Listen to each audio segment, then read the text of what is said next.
Cement को का discussion start करते हैं फिर से एक बार। पोर्टलैंड सीमेंट की हमने बात की थी लास्ट लेक्चर में, इससे पहले। तो वहां हमने आपको बताया था कि पोर्टलैंड सीमेंट जो है उसका बेसिक कंस्टिट्यूट क्या है, कैलकेरियस मटेरियल और आर्जिलेसियस मटेरियल। कैलकेरियस मटेरियल का सोर्स क्या है, chalk and limestone. Basically limestone को याद रखें हम, जो कैलकेरियस मटेरियल का सोर्स है, जो हमें देता है कैल्शियम कार्बोनेट। यहां तक कोई दिक्कत? Yes, no sir. ओके। इसी तरह से बात करें, आर्जिलेसियस मटेरियल क्या होते हैं, जो हमें क्या देते हैं, सिलिका एल्यूमिना, आयरन ऑक्साइड भी कह सकते हैं। तो उसका सोर्स है clay, shale and blast furnace slag. Clear? वो हमें क्या प्रोवाइड करते हैं, SiO2, Fe2O3, Al2O3, जिनका एब्रीवेटिव फॉर्म जो है कैपिटल एस जहां पर मिले उसका मतलब SiO2, कैपिटल एफ का मतलब Fe2O3, कैपिटल ए का मतलब Al2O3, कैपिटल सी का मतलब CaCO3। CaCO3 कौन का सोर्स क्या है, लाइमस्टोन, और इनका सोर्स क्या है, क्ले। यहां तक कोई डाउट बच्चों? No sir. Yes, okay. तो जब हम इन मिक्सचर को अकॉर्डिंग टू प्रोपोर्शन ऐड करते हैं, हीट करते हैं, तो क्लिंकर का फॉर्मेशन होता है। उस क्लिंकर को ग्राउंड करके उसका पाउडर बनाते हैं, उसमें जिप्सम ऐड करके पोर्टलैंड सीमेंट का मैन्युफैक्चरिंग होता है, जो हम मैन्युफैक्चरिंग वाले पार्ट में डिस्कस करेंगे। यहाँ पर हमने डिस्कस किया था जोसेफ एस्पिडिन के बारे में, कि उसने कैसे इस मैजिकल पाउडर को इन्वेंट किया, कैसे उसका पेटेंट लिया, किस सन में पेटेंट लिया, और उसको पोर्टलैंड सीमेंट क्यों कहते हैं, इसके बारे में हम डिस्कस कर चुके हैं। ओके, नेक्स्ट स्लाइड पे चलते हैं, जहां पर हम डिस्कस कर रहे हैं composition of the cement. Composition of the cement में मेन कॉन्स्टिट्यूट क्या है, लाइम। अब आप बता सकते हैं लाइम का सोर्स क्या है? Yes, limestone. लाइमस्टोन। लाइमस्टोन अब हमने यहां पर डिस्कस किया था कि इसका इस मेन कॉन्स्टिट्यूट का प्रॉपर प्रोपोर्शन होना रिक्वायर्ड है, रेगुलेट होना चाहिए। अगर एक्सिस में लाइम है, तो जो एक्सिस में लाइम है उसको हम कहते हैं फ्री लाइम। और जो फ्री लाइम है वो क्या करता है, जब सीमेंट की सेटिंग एंड हार्डनिंग होती है तो वो क्या करेगा, सीमेंट को एक्स्ट्रा एक्सपेंशन देता है। उस एक्सपेंशन की वजह से सीमेंट में क्रैकिंग आ जाती है जगह जगह पर। तो क्रैकिंग किसकी वजह से आती है, फ्री लाइम के प्रेजेंट होने की वजह से आती है सीमेंट में। तो सीमेंट हमारा फ्री लाइम फ्री होना चाहिए, सही बात है ना। अगर सीमेंट में लाइम लेसर अमाउंट में है तो वो क्या करेगा, वो क्विक सेटिंग सीमेंट को प्रोवाइड करेगा, जिससे और क्या होगी, रिड्यूस हो जाएगी स्ट्रेंथ सीमेंट की। तो प्रॉपर प्रोपोर्शन मेंटेन होना जरूरी है लाइम का सीमेंट मैन्युफैक्चरिंग के अंदर।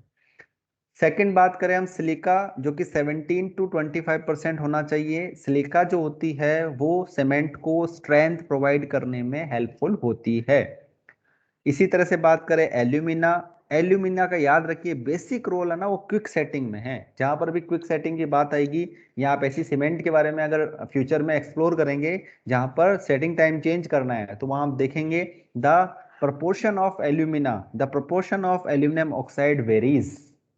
ठीक है, एक्सेस ऑफ एल्यूमिना कह सकते हैं वीकन द सीमेंट, सीमेंट को वीक करता है। आगे बात करें हम, तो आयरन ऑक्साइड की, आयरन ऑक्साइड जो है वो कलर प्रोवाइड करता है, जो सीमेंट का ग्रेइश कलर, वाइट कलर, जहाँ जितने भी टाइप के आप सीमेंट देखते हो जिनके अगर डिफरेंट कलर है, वो कलर किसकी वजह से डिफरेंट है, आयरन ऑक्साइड की वजह से। अगर हम डिफरेंट डिफरेंट ओर्स यूज करते हैं, तो जैसे व्हाइट सीमेंट है उसमें डिफरेंट आयरन मटेरियल यूज होता है, आपका ग्रे ग्रे जो सीमेंट आपको दिखती है उसका अलग आयरन की ओर्स उसमें यूज होती है। क्लियर? तो हम कह सकते हैं कलर, स्ट्रेंथ और हार्डनेस प्रोवाइड करने में आयरन ऑक्साइड का रोल होता है। इसी तरह से हम बात करें मैग्नीशियम ऑक्साइड की, मैग्नीशियम ऑक्साइड जो है ये भी स्ट्रेंथ और हार्डनेस प्रोवाइड करने में हेल्पफुल होता है, उसको बढ़ाने में, इंपार्ट करने में हेल्पफुल होता है। इसी तरह से बात करें सल्फर ट्राइऑक्साइड, ये सीमेंट को साउंडनेस प्रोवाइड करता है। साउंडनेस क्या होती है, प्रॉपर्टी में डिस्कस करेंगे सीमेंट की, कि ये सीमेंट को क्या करता है, साउंडनेस प्रोवाइड करता है। ठीक है, और होना कितना चाहिए, स्मॉल अमाउंट में होना चाहिए, लेकिन अगर एक्सेस में है तो ये साउंडनेस को क्या कर देता है, रिड्यूस कर देता है, सल्फर ट्राई ऑक्साइड। इसी तरह से हम बात करें एल्कली ऑक्साइड्स की, जो कि है सोडियम ऑक्साइड, पोटेशियम ऑक्साइड, ये भी सीमेंट को फ्लोरोसेंट प्रोवाइड करते हैं। क्लियर। और अगर इनकी कमी हो तो भी सीमेंट में इफेक्टिवनेस में कमी आती है। यहाँ पर आप देख रहे होंगे मैंने एक लाइट कर रखा है एक कंपाउंड को, एक कॉन्स्टिट्यूट को मैंने, कंपोनेंट को मैंने लाइट कर रखा है। दिख रहा है सबको स्लाइड पर? Yes sir. ये लाइट क्यों किया हुआ है, सर। इसका इसका रीजन क्या है? ये यहाँ पर ये एक्स्ट्रा है, इसको सही कर लेते हैं। यस, ये लाइट क्यों किया है, इसका क्या रोल है? ये पूरा एक क्वेश्चन आता है आरटीयू में, इस पर पूरा एक बेस एक क्वेश्चन आ जाता है आरटीयू में। ये सीमेंट के कंपोजिशन का पार्ट नहीं है, ये सीमेंट का पार्ट नहीं है जिप्सम, लेकिन फिर भी इसका रोल है। तो इसके रोल को समझाने के लिए एक पूरा का पूरा हम डिस्कशन रखेंगे रोल ऑफ जिप्सम पर। उसमें पूरी उसकी केमिस्ट्री पढ़ेंगे, कौन कौन सी केमिस्ट्री की रिएक्शन उसमें इन्वॉल्व होती है उसके रोल में। तो रोल ऑफ जिप्सम में इसको डिस्कस करेंगे। यहाँ पर सिर्फ इतना बता दूं कि gypsum is not part of composition of the cement but having important role in manufacturing of the cement. तो कितना परसेंट होना चाहिए? 1 to 4% जिप्सम होना चाहिए आपका सीमेंट के कंपोजिशन के अंदर। यस बच्चों, यहां तक कोई दिक्कत? तो ये मैन्युफैक्चरिंग ऑफ पोर्टलैंड सीमेंट को हम नेक्स्ट कल डिस्कस करेंगे। मैन्युफैक्चरिंग ऑफ पोर्टलैंड सीमेंट कल आपका पूरा कंप्लीट हम कर लेंगे। ठीक है बच्चों, तो आज की जो स्लाइड्स हैं वो सिंपल इंट्रोडक्शन था पोर्टलैंड सीमेंट का। उम्मीद करता हूं आप सबको अच्छे से समझ में आया होगा इंट्रोडक्शन पोर्टलैंड सीमेंट का। आप लोग समझ पाए होंगे कि सीमेंट की डेफिनेशन क्या है, उसकी एडहेसिव कोहेसिव प्रॉपर्टी के बारे में, उसकी वो इनऑर्गेनिक मटेरियल है, वो वाटर के साथ रिएक्शन करता है, सेटिंग हार्डनिंग में हार्डनिंग उस कैसे स्टार्ट होती है, कौन कौन से आर्जिलेसियस कैलकेरियस मटेरियल से सीमेंट का मैन्युफैक्चरिंग होता है, किसने पोर्टलैंड सीमेंट को इन्वेंट किया, Portland cement, slag cement, blast आपका slag cement, natural cement, pozzolana cement क्या होती है, हाइड्रोलिक सीमेंट और नॉन हाइड्रोलिक सीमेंट को यू कैन डिफरेंशिएट।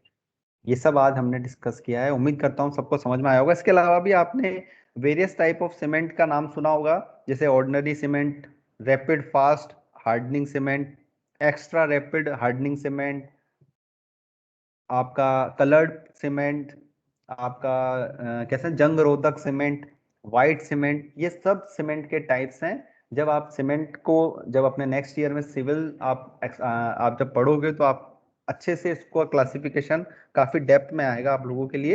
लेकिन अदर इंजीनियरिंग स्टूडेंट के लिए ये जो इंट्रोडक्शन मैंने दिया है वो सफिशियंट है आई थिंक।